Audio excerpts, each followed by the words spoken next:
আহান পান্ডে এবং আনিতা পাড্ডার ছবি সায়ারা বক্স অফিসে দারুণ ঝড় তুলেছে, আর তাদের ছবি সেই দুরন্ত গতির নামই নিচ্ছে না। ভারতের বক্স অফিসে প্রতিনিয়ত আয়ের নতুন রেকর্ড গড়ছে এই ছবি। সিনেমাটি দেখার পর প্রেক্ষাগৃহে জনসাধারণ আবেগপ্রবণ হওয়ার ভিডিও প্রতিনিয়ত সামনে আসছে।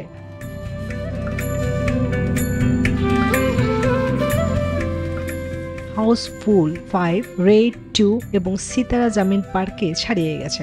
2025-এ মুক্তিপ্রাপ্ত আরও অনেক ছবির রেকর্ড এরই মধ্যে ভেঙে দিয়েছে সাইয়ারা।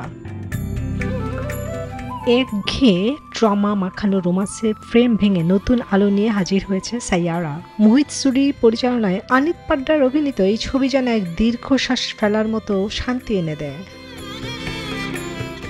এই ছবির প্রেমের সংজ্ঞা আলাদা। এখানে কেউ কাউকে ভাঙ্গা অবস্থায় ভালোবাসতে আসে না, বরং নিজেদের জোড়া লাগিয়ে আত্মমর্যাদায় ভর করে দুজন মানুষ একে অপরকে বেছে নেয়।